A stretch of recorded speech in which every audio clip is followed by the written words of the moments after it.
Bonsoir tout le monde, bonsoir Manu. Bonsoir! Ah, écoutez, merci d'être là. Et on est au début d'une nouvelle aventure. Dans le fond, nous, qu'est-ce qu'on fait? C'est notre premier épisode de notre nouveau podcast qui s'appelle Manu. Les faux prophètes! Exactement. Et pourquoi? C'est simple. C'est que dans la vie, il y a des gens d'église qui sont en avant, puis il y a les fidèles qui se rassemblent autour et que des fois, ils n'osent pas dénoncer les gens qui sont en avant, les gens qui leur donnent de la foi, ils vont leur donner leur argent, ils vont même leur donner même jusqu'en héritage certains montants. Et c'est bon des fois de se poser des questions, de se repositionner, de regarder si ces personnages valent vraiment exactement la dévotion qu'on leur apporte. Donc nous, on est là pour faire la lumière sur certaines choses. C'est une série de podcasts. On ne sait pas combien d'épisodes on va faire, mais je pense que si on réussit à en faire à peu près un par semaine, ce serait bon. Mais on regardera ça. On a tous nos vies, naturellement. Et aussi, qu'est-ce qui est intéressant, c'est de regarder les scandales qui se passent, distinguer le vrai du faux des rumeurs. Donc, tout le monde, encore une fois, bienvenue au Faux Prophète. Donc, Manu, je te passe le micro. Pour ce premier épisode, c'est moi qui va vous raconter l'histoire. L'histoire, en fait, elle démarre en 2024. En 2024, nous apprenons le décès d'une grande femme en Afrique, une femme qui a marqué une génération depuis 2 décennies, et cette femme s'appelait Maman Blanche. Avant toute chose, on va un petit peu vous illustrer pour que vous puissiez savoir qui était Maman Blanche. Elle est superbe. Elle est magnifique. Elle est vraiment magnifique, Maman Blanche. Ça, c'est africain, là. C'est Afrique, ça. Alors, pour vous raconter l'histoire, Maman Blanche est une femme qui a marqué une génération. Elle était la femme du pasteur Marcelo Tunasi, que voici. Le pasteur Marcelo Tunasi est le pasteur dirigeant de l'église La Compassion. C'est une très grande église en Afrique, une église qui contient des centaines et des centaines de fidèles. L'église possède une filiale en Europe et depuis un an, en 2024, il y a eu une filière ici, à Montréal. Donc, nous apprenons en 2024 que Maman Blanche décède. Mais personne ne sait réellement de quoi elle est morte. Plusieurs spéculations arrivent de ci et de là. Tout ce que nous apprenons, c'est qu'elle est décédée lors d'une opération. Maman Blanche décède le 12 juin 2024 et ne serait-ce que 5 jours plus tard, le 17 juin 2024, Maman Blanche est enterrée. Cette histoire a remonté cette année en août 2025 pour 2 raisons. La première raison est qu'en juillet 2025, Marcelo Tunasi annonce qu'il va se marier avec une certaine femme qui se nomme Aïcha. Vous pouvez la voir ici présente.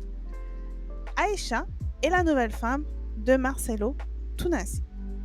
Cependant, ce qui est étrange, c'est que Marcelo Tunasi se décide de se marier presque un an, jour pour jour, après le décès de son ancienne femme. Et il faut savoir que, étrangement, Esther Aïcha, une jeune femme de 35 ans maintenant, personne n'a suspecté qu'elle allait se marier avec Marcelo Tunasi. À partir de là, plusieurs spéculations sortent pour savoir qu'est-ce qui s'est passé. Comment ça se fait qu'un an après, presque jour pour jour, Marcelo Tunasi se remarie? Et plusieurs éléments ressortent. Premier élément de cette situation, c'est qu'on apprend que Marcelo Tunasi s'est fiancé avec Esther Aïcha ne serait-ce que 2 mois après le décès de Maman Blanche. C'est what? Exactement. Ça perturbe un peu. Les gens sont comme, comment ça se fait? Ta femme est décédée depuis 2 mois et tu te fiances déjà à une autre personne. Ensuite, nous apprenons que Esther Aïcha a été rapidement ordonnée pasteur. Être ordonnée, ça veut dire qu'elle a eu le droit d'avoir... Elle a été... Comment dire? Des pasteurs plus élevés qu'elle ont décidé de lui donner la chance et ils ont fait le processus pour faire en sorte qu'elle devienne pasteur. Ensuite, nous apprenons que Esther, en fait, connaissait Marcelo Tunasi. Même si ils n'arrêtent pas d'annoncer que non, ils ne la connaissaient pas. Eh bien, en fait, si. Car nous apprenons que Esther appartenait à l'église des rachetés. L'église des rachetés est tenue par cette personne qui se fait appeler le prophète Ézéchiel Moulumba. Cet homme est un ami très proche de Marcelo car ils ont le même papa spirituel. Ils ont eu la même formation biblique auprès de la même personne et ils ont toujours été très très proches. Marcelo, à de nombreuses reprises, a fait des interventions pour des séminaires religieux dans l'église du prophète Ézéchiel. Plus le temps avance, plus il y a des incohérences qui prennent place. Un exemple, c'est qu'en 2006, le 23 juillet 2006, Marcelo Tunasi se marie avec Maman Blanche. Il faut savoir que Maman Blanche et Marcelo Tunasi se connaissaient depuis qu'ils avaient 15 ans. Donc, ils sont connus qu'eux, si je peux dire ça comme ça. Ils se marient le 23 juillet 2006. Il se trouve que Esther Aïcha et Marcelo Tunasi sont mariés le 23 juillet 2026. C'est un peu bizarre. Pourquoi te remarier le même jour que le mariage avec ta femme décédée? Autre élément, c'est que, comme je l'ai dit plus tôt, Marcelo Tunasi a enterré sa femme très rapidement. Sa femme qui est décédée apparemment d'une opération en Turquie. L'opération n'était pas au Congo, elle était en Turquie. Il a dû faire rapatrier le corps de Maman Blanche. Et il faut savoir que le corps de Maman Blanche, quand il a été rapatrié, il a été scellé. Donc, personne n'a pu voir le corps de Maman Blanche ou l'exhumer ou le faire un examen sur le corps. Le corps est arrivé au Congo et 5 jours après, il était sous terre. Il faut savoir que Maman Blanche ainsi que le pasteur Marcelo ont une renommée nationale. Ils ont déjà mangé et fait des interventions auprès de dignitaires congolais. Donc, c'est une femme très connue. Donc, personne n'a compris comment ça se fait qu'elle fut enterrée aussi rapidement.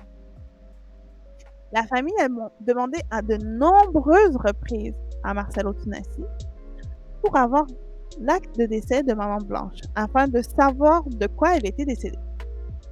Marcelo a refusé à de nombreuses reprises et quand il a fini par remettre un acte de décès, étrangement, l'acte de décès n'a pas été réalisé par le médecin qui a pratiqué l'opération sur Maman Blanche. Non, il a été fait par un médecin que personne ne connaissait, qui a été payé pour faire l'acte de décès, excusez-moi.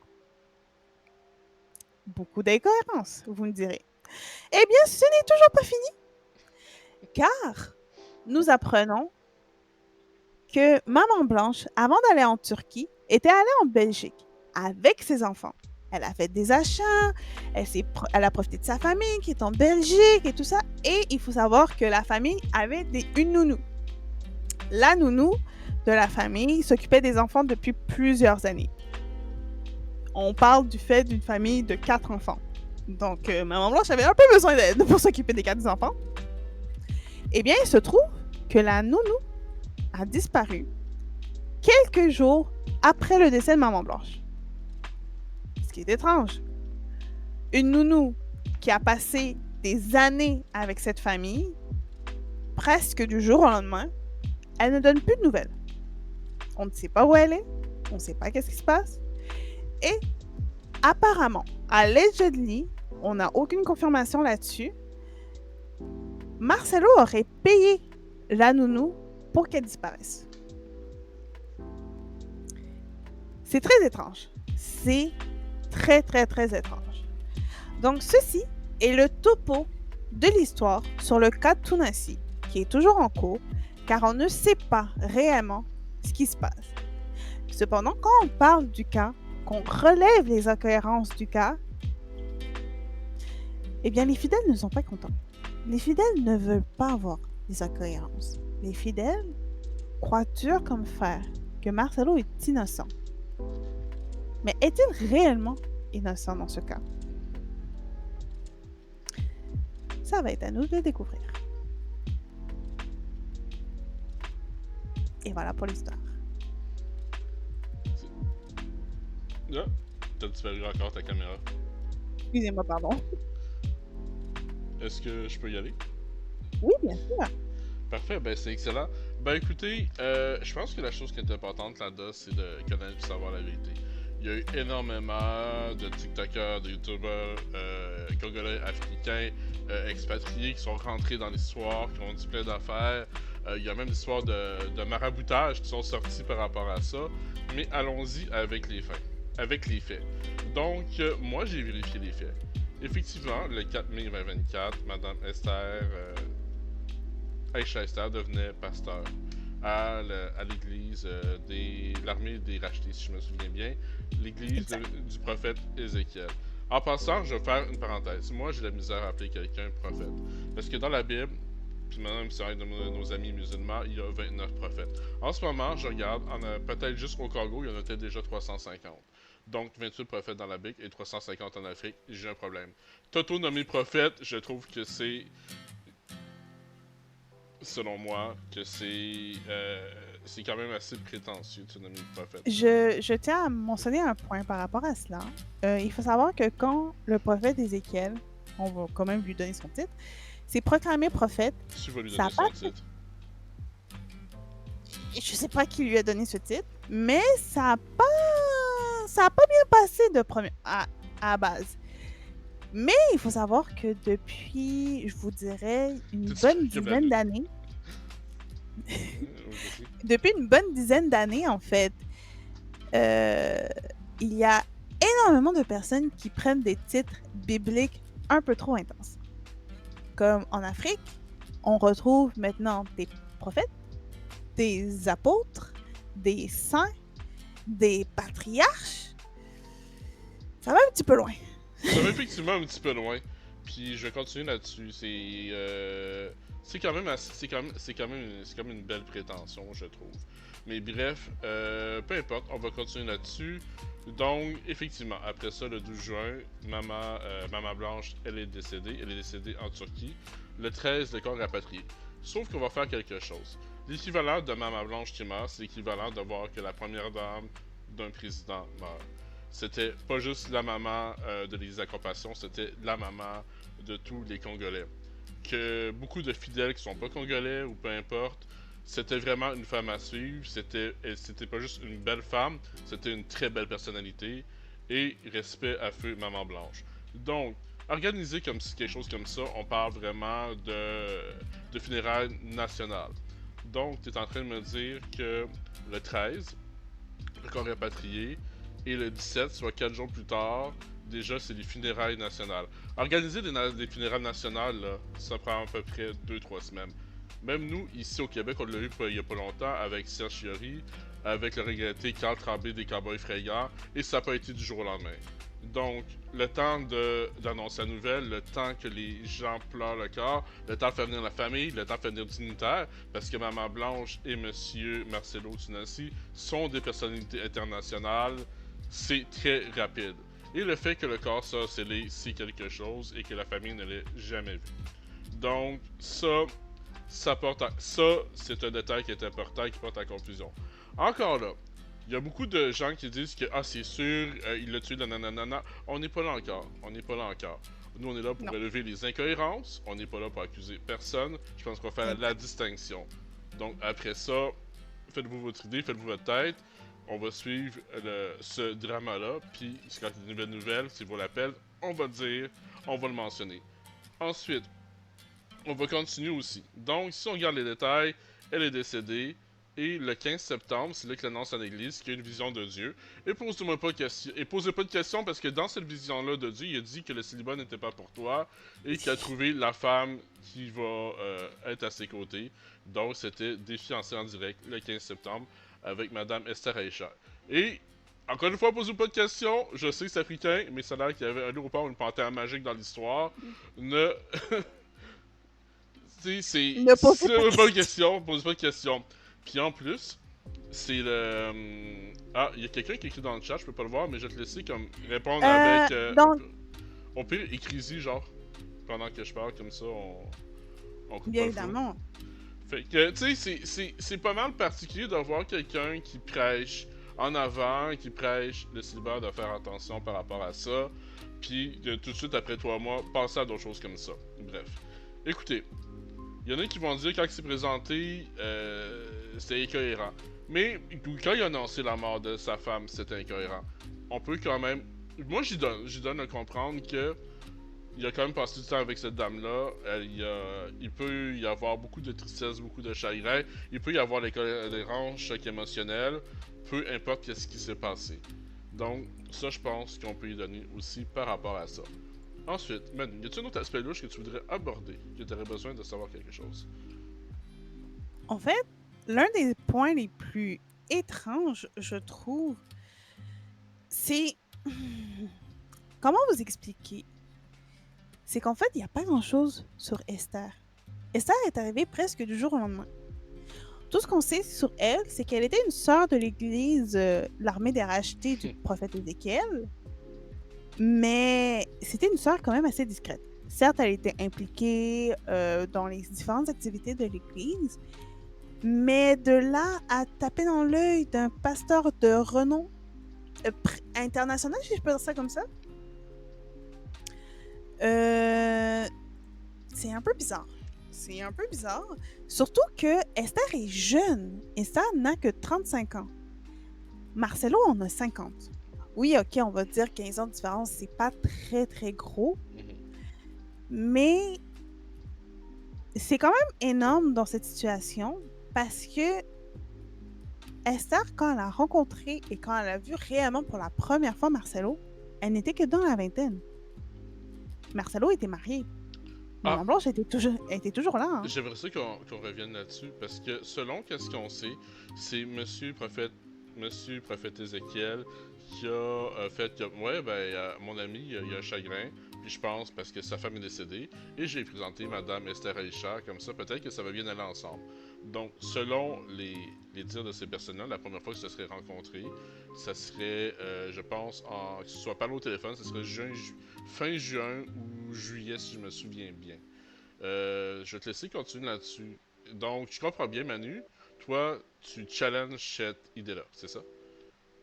Effectivement, parce que c'est un peu étrange que le prophète Ézéchiel a déclaré que c'était en fin juillet qu'il met en contact Esther avec Marcelo et que le 15 septembre, on a une preuve qu'ils ont été fiancés. Surtout qu'on a appris par des personnes qui ont été présentes à la cérémonie de fiançailles que Marcelo et Esther, quand ils ont fait leur fiançailles, ça passait pas. Parce que ça faisait que maximum 3 mois que Maman Blanche était décédée. Ça ne faisait que 3 mois. Et il y avait déjà des fiançailles. Il n'y a personne qui a compris. C'était beaucoup trop précipité. Oui, après, on va dire, chacun vit son deuil de manière différente. C'est vrai. Mais Marcelo Tunasi a été marié avec Maman Blanche pendant 20 ans et il la connaissait depuis qu'ils avaient 15 ans. Ce qui veut dire qu'ils avaient qu'ils ont eu une relation de près de 35 ans. Tu peux pas balayer 35 ans de relation en 3 mois. C'est impossible. C'est impossible.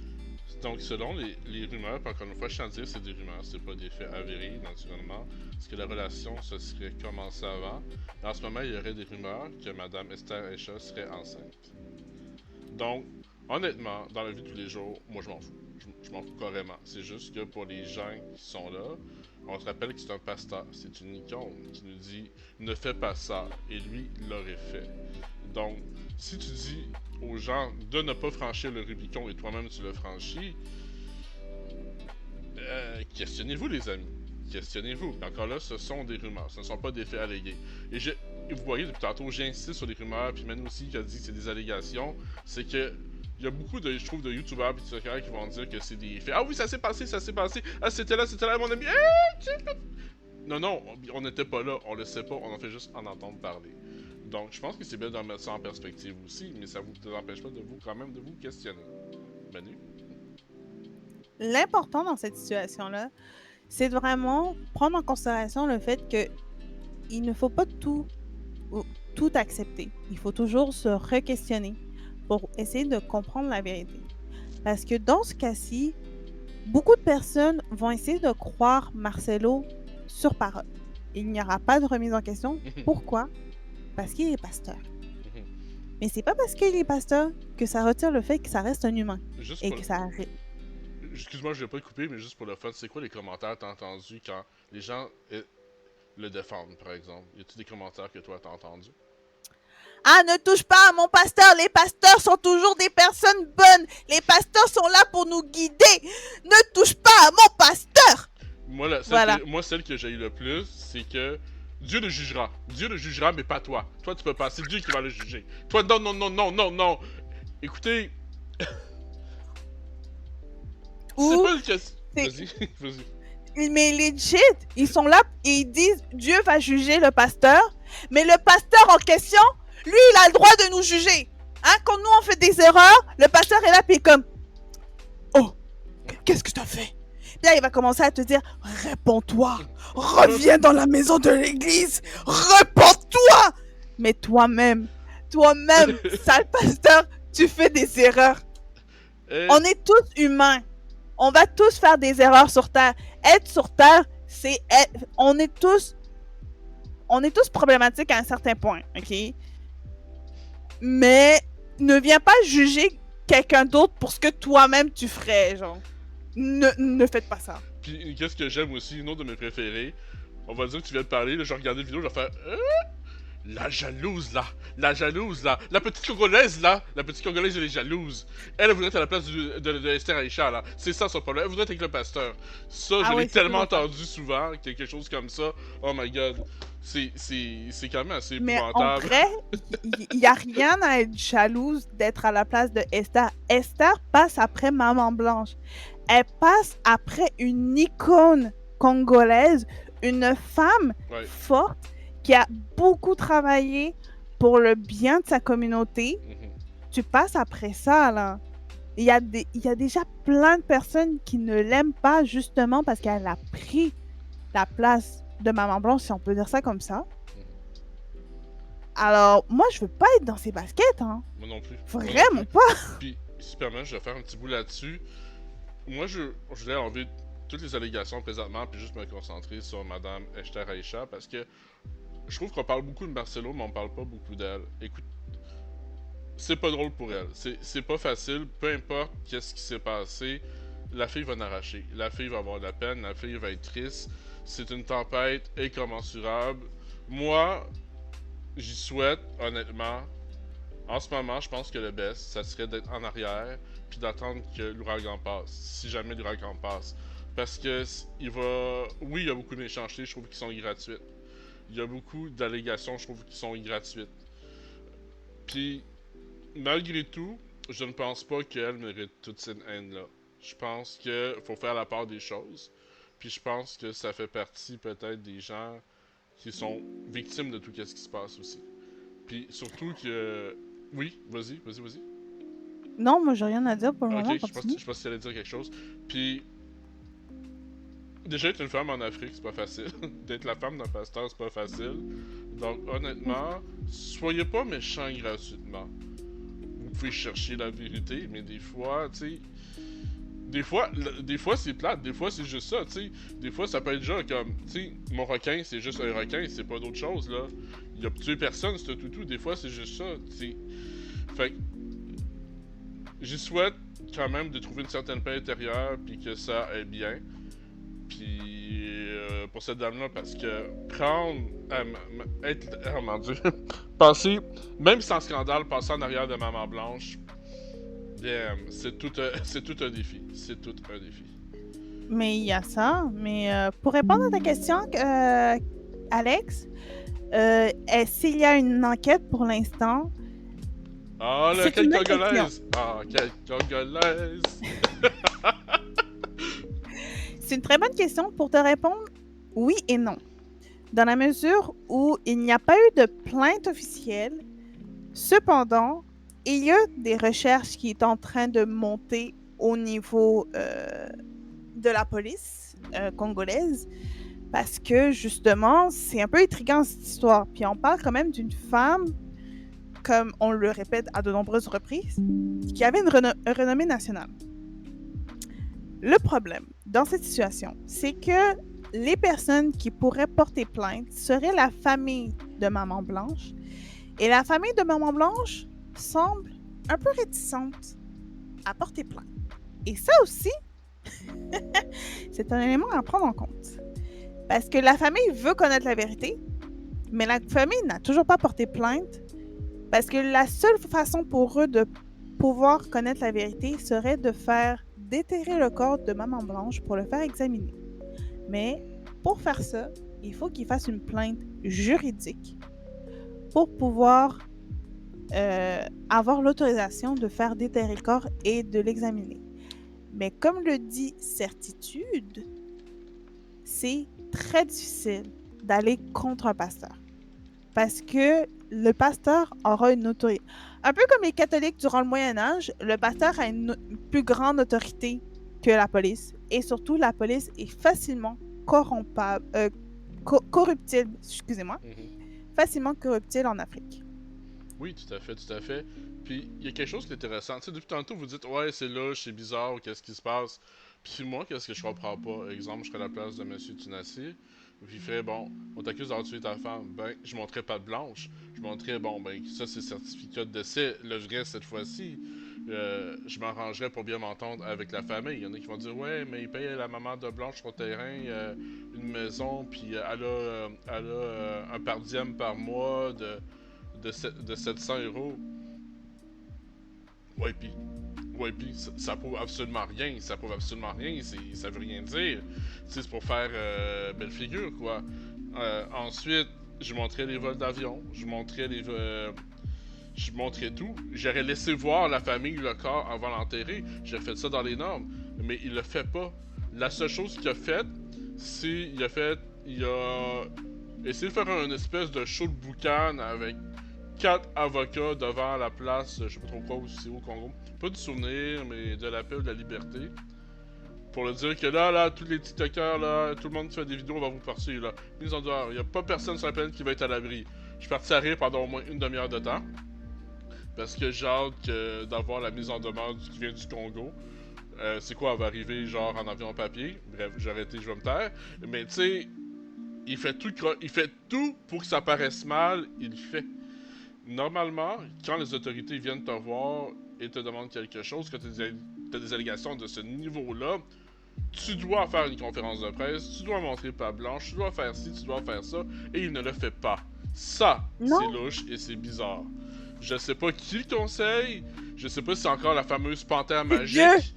Dieu est venu dans son rêve le conseiller. Dieu est venu lui dire Marcelo ne parle pas. Marcelo mais pourquoi tu ris? Mais ça arrive pour de vrai. Dans un autre procès que j'ai vu qui s'appelle Monsieur Kassongo, on en parlera éventuellement, qui a eu 11 ans parce que lui, il a épousé une fille de 12 ans. C'est un gros porc dégueulasse. Désolé, c'est un gros porc dégueulasse. Ouais, non, mais t'épouses une fille de 10 ans, t'es un gros porc dégueulasse, on s'entend. S'il dit, ouais, mais c'est son père qui me l'a vendu, pis bon. Qui me l'a donné. Excusez, lapsus, qui me l'a.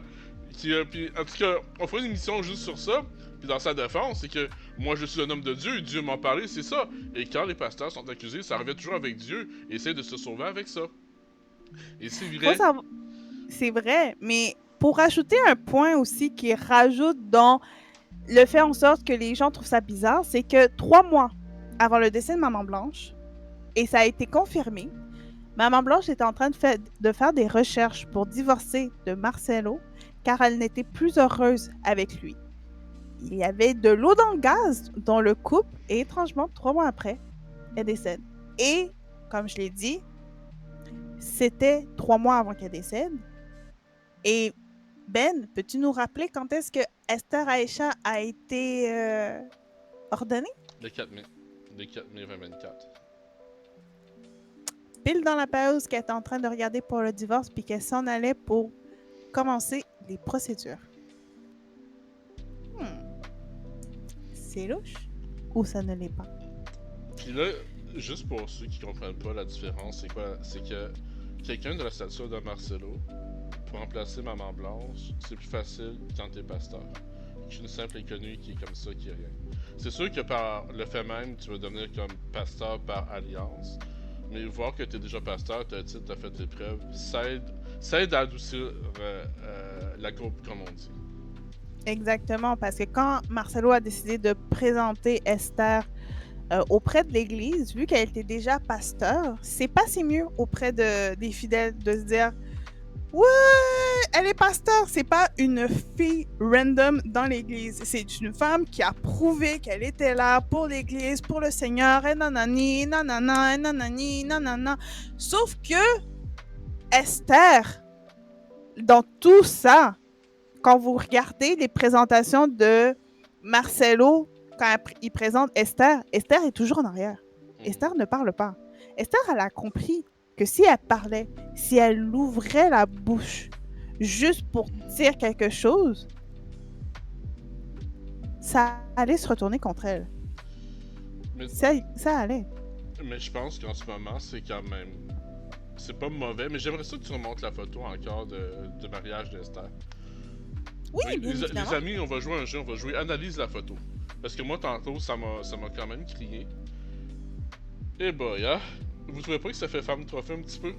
La façon qu'il sourit, le temps, hey, je l'ai eu! Ah! Comment vous analysez, vous, la photo? J'allais pas le dire, mais bon.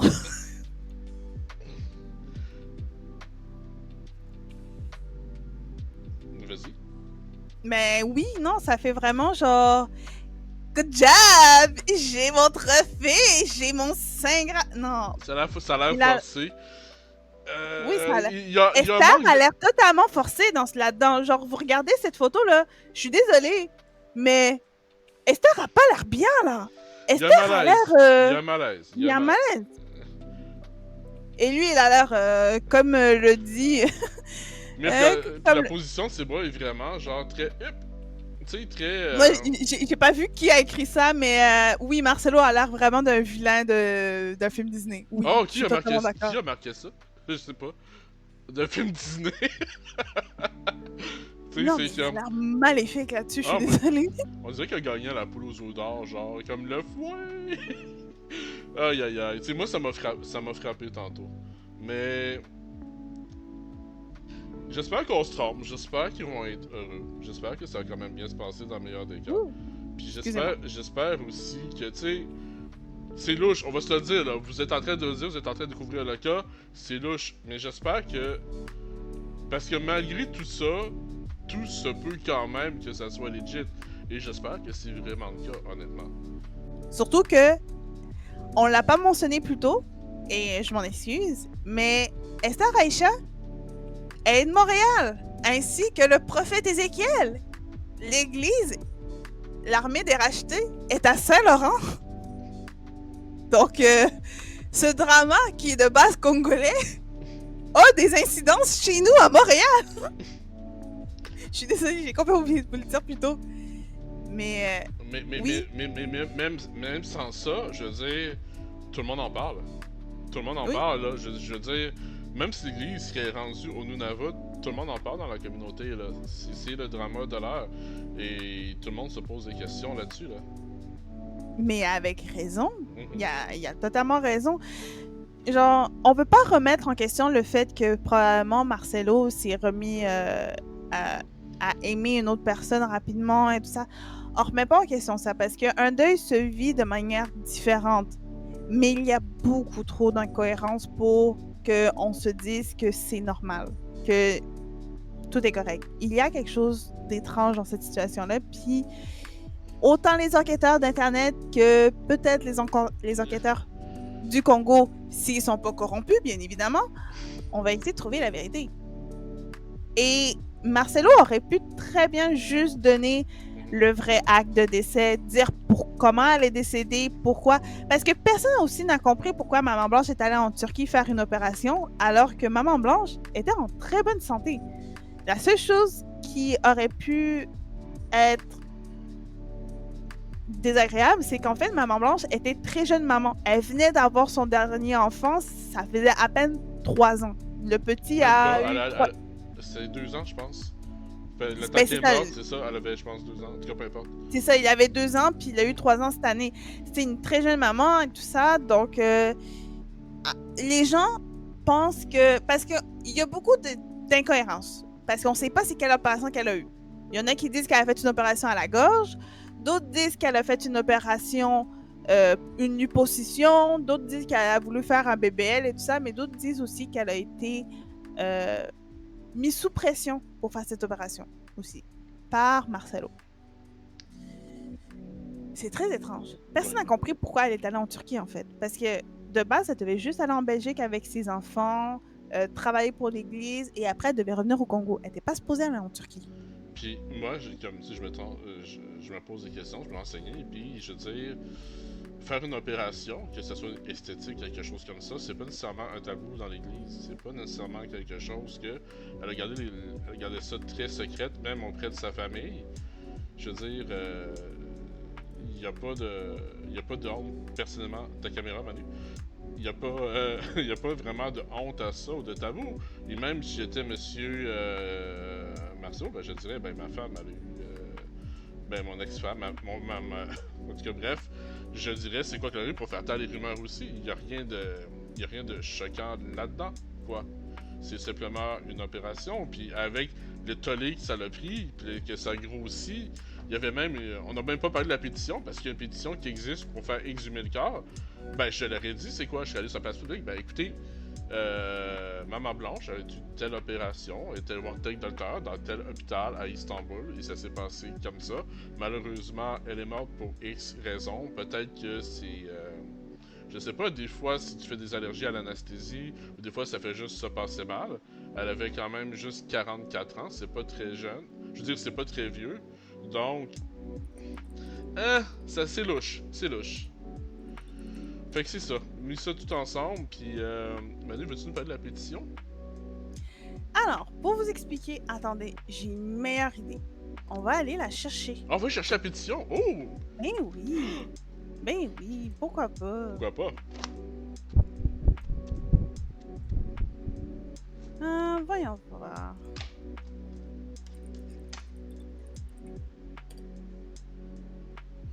Je vais vous trouver ça. Donnez-moi un instant. Parce que c'est vraiment très intéressant de lire, en fait, le texte qui a été donné pour justifier, en fait, la pétition.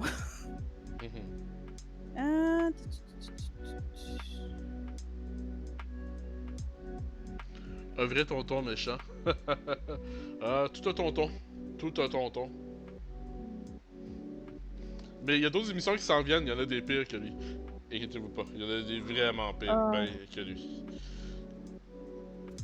Alors, voici la pétition qui a été faite pour Maman Blanche pour avoir une enquête judiciaire indépendante.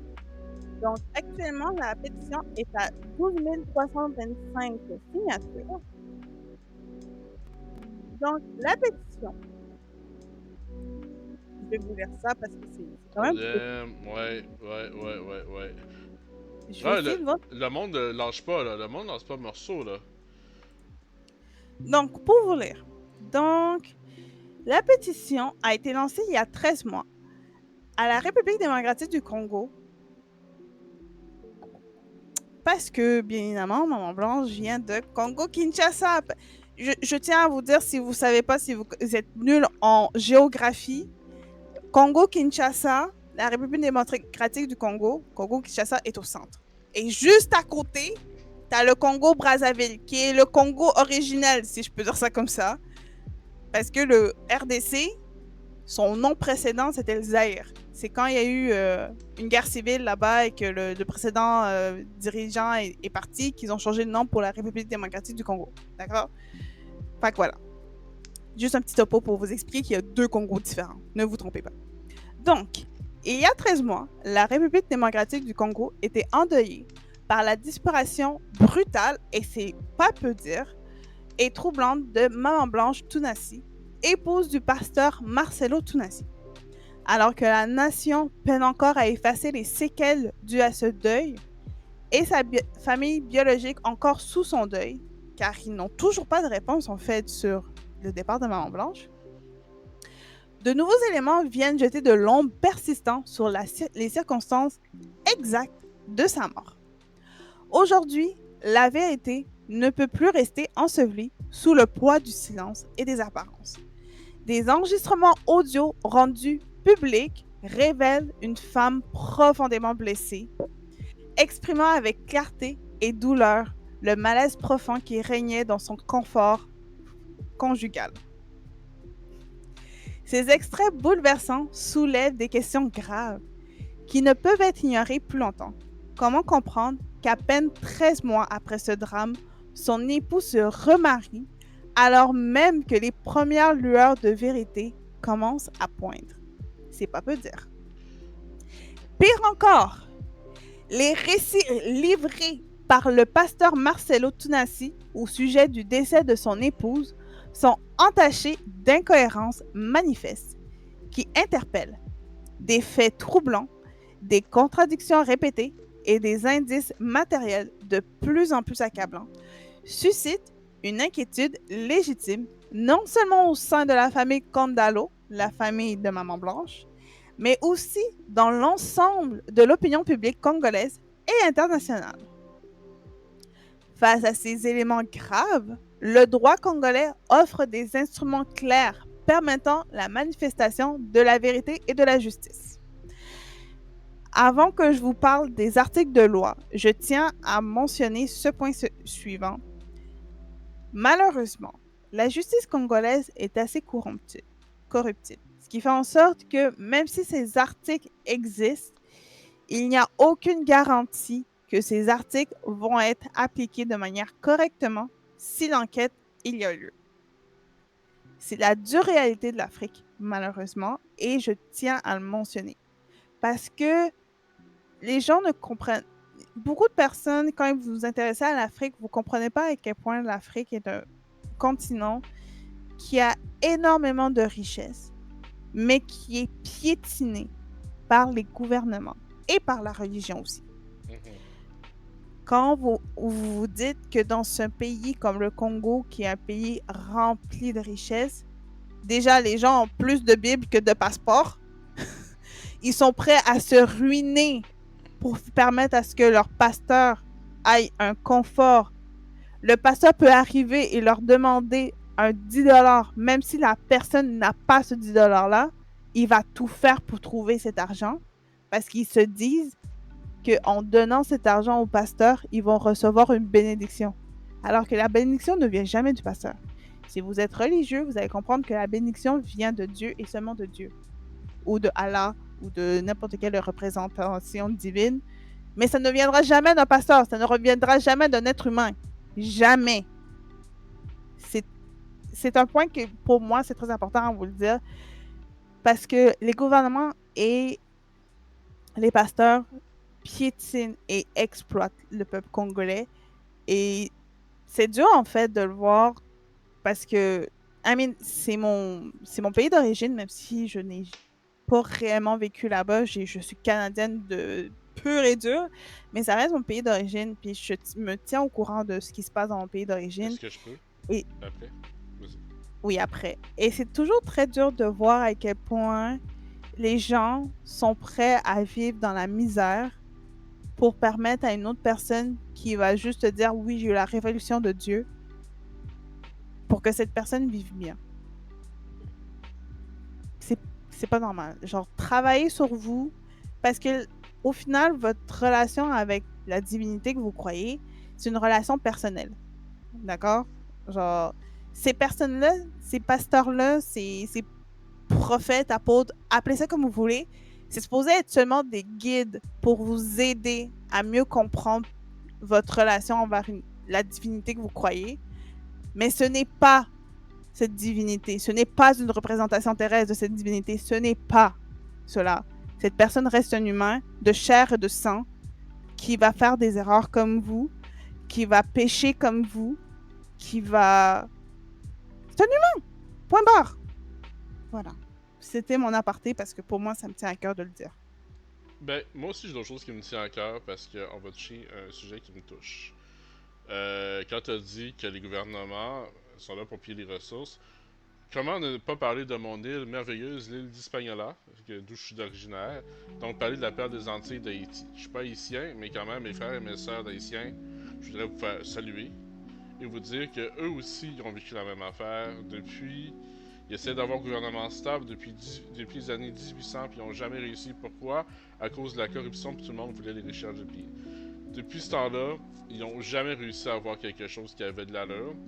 Puis je pense que ça mérite d'être souligné justement que les peuples sont gardés, qui essaient de garder dans l'ignorance, qui essaient de tourner vers certaines fausses divinités. Parce que je ne le cacherai pas, il y a certains pasteurs qui se pensent pour des divinités. Tu l'as dit toi-même, il y a des saints là-bas, des gens qui disent qu'ils sont saints. Ah ouais, super. Donc, moi je voudrais saluer tous ces gens-là, puis n'ayez pas peur, puis ayez le courage de vous tenir debout, puis d'être fiers de vous. Parce que malgré tout que vous avez traversé, allez lire l'histoire du Congo, c'est quand même assez dégueulasse. L'histoire d'Haïti aussi est totalement dégueulasse et ça continue. D'ailleurs, les deux continuent. On ne parlera pas de ce qui se passe dans l'est du Congo. Mais, man, vous êtes encore là malgré tout ça. Donc, vous avez de quoi être fiers. Vous êtes beau, noble. Je vous adore. Voilà, c'est dit. Tu peux continuer. Alors, passons aux articles de loi qui sont utilisés pour demander l'enquête sur le décès de Maman Blanche. Donc, selon l'article 12 de la Constitution de la RDC, qui est sorti en 2006 et qui a été révisité en 2011, tous les Congolais sont égaux devant la loi et ont droit à une égale protection des lois. Nul ne peut donc être au-dessus de la loi, quel que soit son statut, son influence ou sa position sociale. Je répète, nul ne peut donc être au-dessus de la loi, quel que soit son statut, son influence et sa position sociale. Le chat, vous en pensez quoi, vous autres? Pensez-vous que c'est vrai?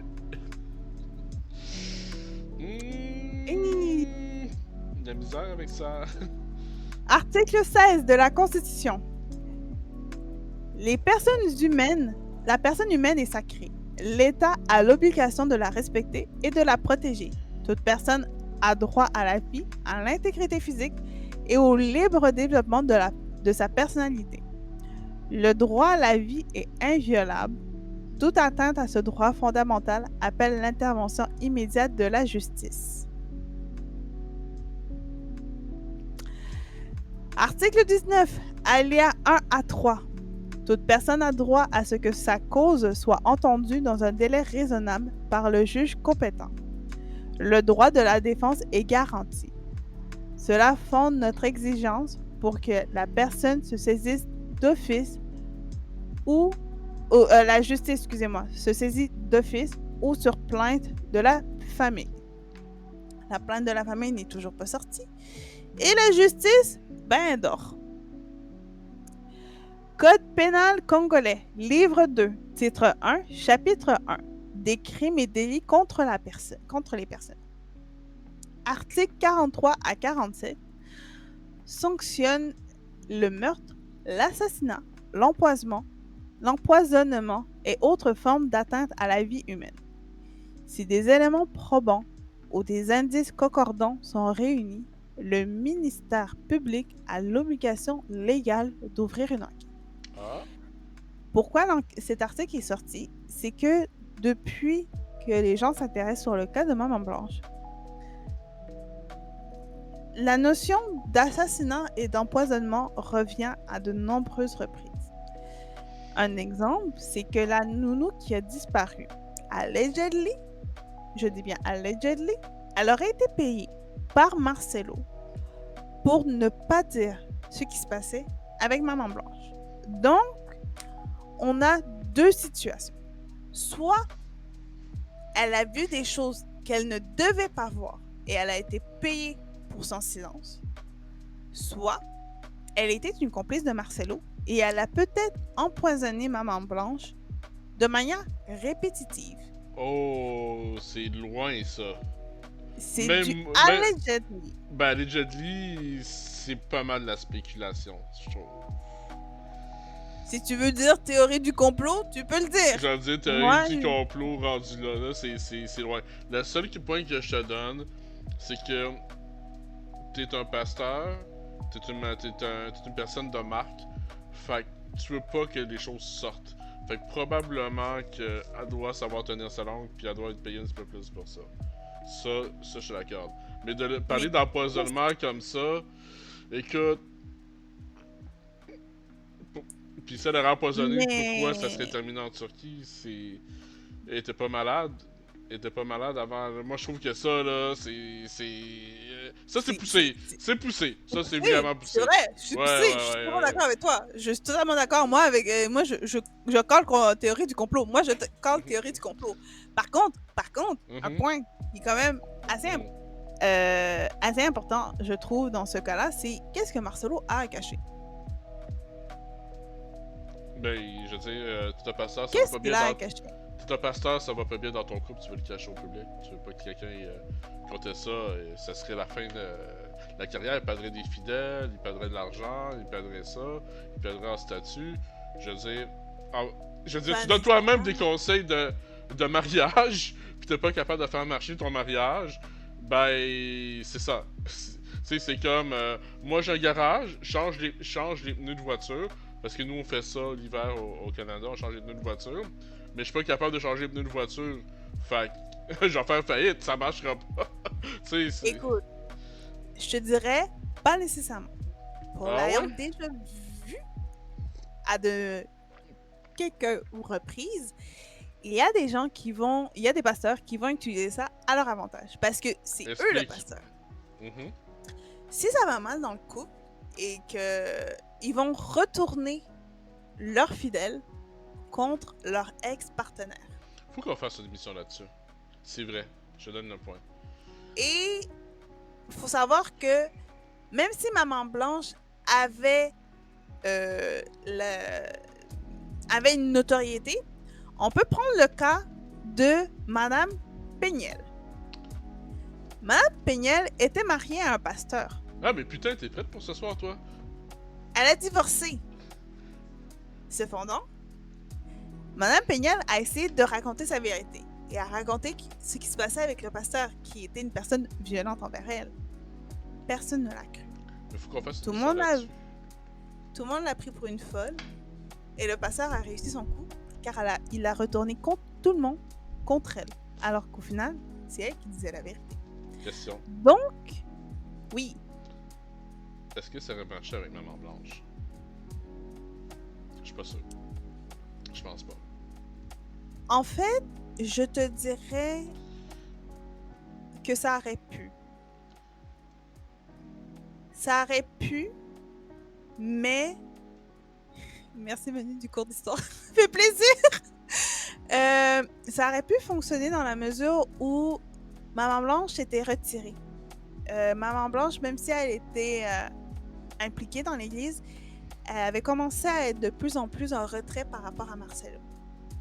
Donc, juste le fait de se mettre en retraite aurait pu jouer contre elle. Bien évidemment, les gens ont dit oui, c'est parce qu'elle a eu son enfant, elle est en train de récupérer, mais ça aurait pu jouer contre elle. Surtout que, pourquoi elle aurait fait un enfant à Marcelo? Parce qu'elle a eu son enfant 2 ans avant de décéder. Fait que les gens auraient fait, tu fais l'enfant avec Marcelo, mais après, tu essaies de mal parler contre lui, nanani, nanana. Ça aurait pu se retourner contre elle. Et il faut savoir que les gens de l'Église, aujourd'hui, sont là pour Marcelo, pour écouter sa parole divine. Ils sont pas là pour Maman Blanche. Donc Marcelo aurait très bien pu retourner les gens contre Maman Blanche, malgré la notoriété qu'elle avait. Ça aurait pris beaucoup de travail, je pense. Mais pas impossible. Effectivement. Mais pas impossible. Je suis d'accord. Donc, qu'est-ce qui s'est réellement passé? On ne sait pas pour l'instant, mais on espère qu'on va le savoir. Est-ce qu'on sait si finalement il y a vraiment une enquête qui va être déclenchée? Comment se positionne la famille? Je sais que la plupart de la famille de Maman Blanche sont en Afrique du Sud, donc c'est pas la même chose qu'elle sur la terre congolaise. D'un autre côté, ça les protège en même temps. Ils ont une certaine liberté par rapport à ça. Donc, surtout que, en prenant en considération que le décès de Maman Blanche est fait en Turquie, ça fait quand même, ça fait pas mal international là, comme défi là. Parlant de la Turquie, Oui. j'ai entendu aujourd'hui même, avant le live, que l'hôpital où Maman Blanche aurait eu son opération se fait harceler par le peuple congolais pour connaître la vérité.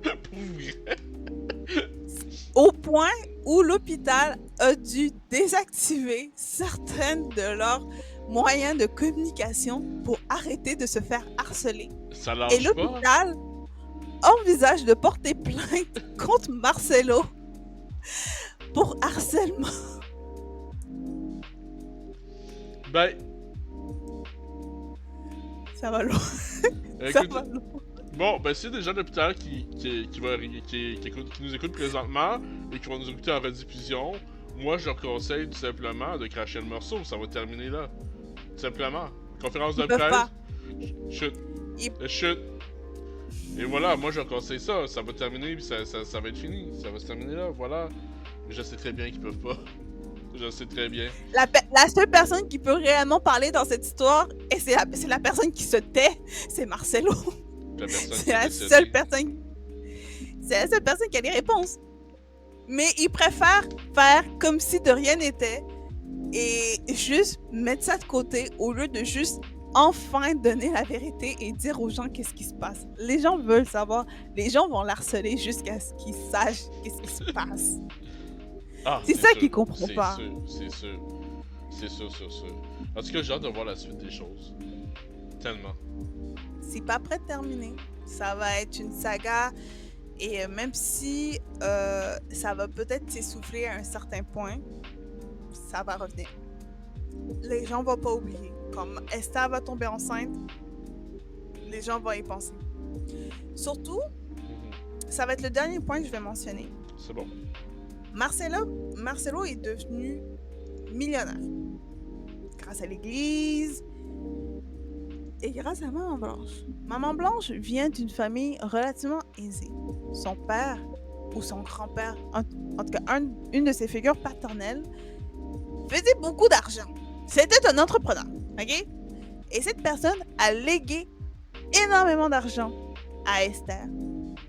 Et Esther a donné la majeure partie de cet argent à Marcelo, rendant Marcelo très confortable financièrement parlant. Donc, les gens se posent la question, cet argent, où est-il? Cet argent, qu'est-ce que Marcelo fait avec? Parce que, logiquement parlant, cet argent qui est arrivé devrait revenir aux enfants de Maman Blanche et Marcelo. Et pas aux enfants que Marcelo pourrait avoir avec Esther. Seuls les 4 premiers enfants de Marcelo pourraient avoir accès à cet héritage-là. Est-ce qu'ils vont réellement avoir accès à cet héritage? Mais moi j'ai une question par contre, puis il y a personne qui... Il y a beaucoup de spéculations, mais il y a personne qui parle du testament. Qu'est-ce qui est marqué dans le testament? C'est ça la question. Personne ne sait si un testament existe. Elle avait 44 ans. Je sais que c'est pas une coutume africaine d'avoir plein de papiers, des affaires comme ça. C'est quand même des gens aisés qui avaient beaucoup d'argent. Mais elle avait seulement 44 ans. Elle était pas... Elle était jeune. Elle était jeune. C'est pas comme si elle avait 73 ans. Là. C'est ça. à 44 ans, tu penses pas à faire ton testament comme on pense pas à faire son testament dans la trentaine ou dans la vingtaine ou quand t'as 10 ans. Personne pense. Mais c'est vrai que, genre, bon, ok, perso, j'ai fait mon testament. Parce que moi, je n'y crois plus. Là. Ce monde va exploser avant que je vive jusqu'à 80 ans, je pense. Mais personne ne pense à ce.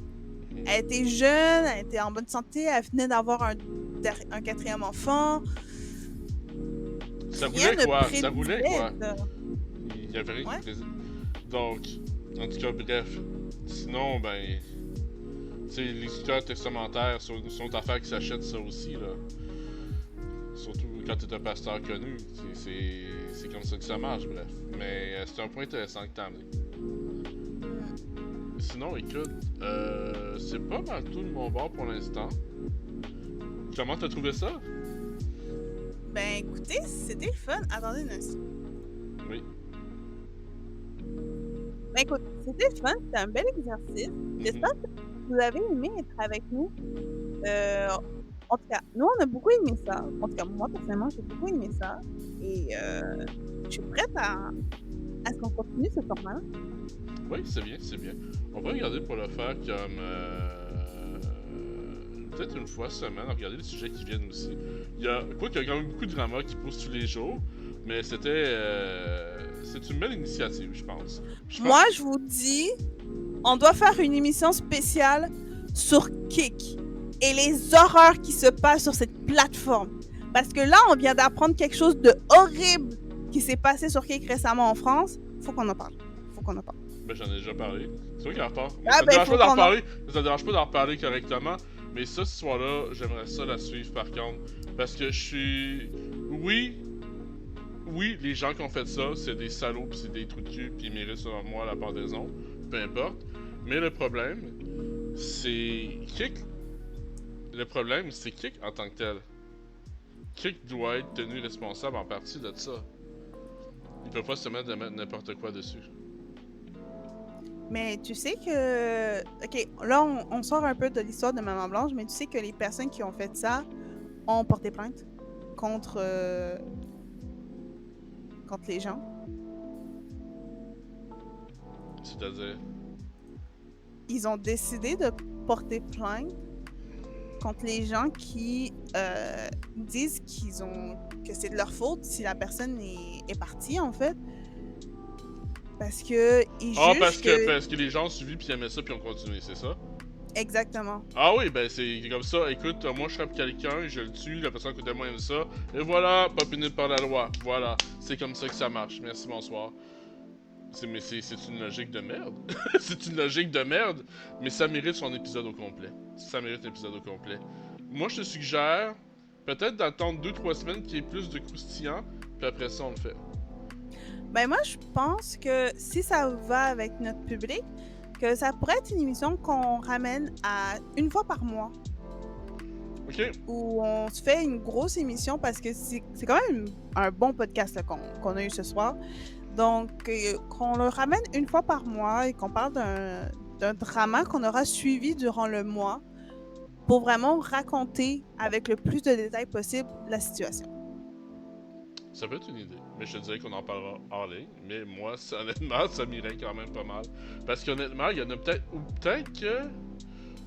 Au besoin, sans nécessairement avoir... On en parlera hors ligne, mais minimalement une fois par mois, je suis d'accord. Parfait. Alors, sur ce... Mesdames et messieurs... On a eu la même idée. Bref, merci à tous d'avoir été avec nous pour ce premier épisode du podcast Les Faux Prophètes. C'était Manu et Girafe. Et Girafe. Merci. Bye. Merci d'avoir été avec nous. N'hésitez pas à liker, commenter, partager cette vidéo qui va être rediffusée sur la chaîne de Girafe Overlord. Merci. Et on se retrouve peut-être dans un mois. Attends, parce que, Manu, qu'est-ce que tu fais sur ta chaîne? Qu'est-ce que je fais sur ma chaîne? Je sais pas. Parfait. Elle sait pas qu'est-ce qu'elle fait sur sa chaîne. Moi, je sais pas. Tu sais pas? Moi, je peux vous dire qu'est-ce que je fais sur ma chaîne. Ça a peut-être rapport avec Genshin. Ça a peut-être rapport avec Magic, ça a peut-être rapport aussi avec les faux prophètes et avec d'autres jeux. Donc, tout simplement, on ne parle pas juste de malheur, on parle beaucoup de divertissement. Mais merci tout le monde d'avoir resté. Mais Manu, qu'est-ce que tu fais sur ta chaîne? Je joue à Genshin et je parle de la Corée du Sud ainsi que des animés. Justement, on se retrouve sur ma chaîne le vendredi pour parler d'anime. Bye! Bon. Merci d'avoir été là. C'était Et génial. Merci au public, vous étiez vraiment... Faudrait qu'on trouve moyen de se coordonner ici. C'est notre première, hein? On se pratique. Oui, c'est la première. Donc, excusez-nous si on sait pas faire une sortie on sait pas faire une entrée. On sait pas faire une entrée non plus. Ça a pris 45 minutes avant de partir le stream. Oh my god, on était vraiment nuls. Au moins, Natsu était là, puis il a pas eu sa pizza. C'est ça l'important, c'est qu'il l'a pas. Il a pas eu sa pizza. Bref. Merci. Et on se dit à bientôt sur YouTube ou sur Twitch. Bye tout le monde!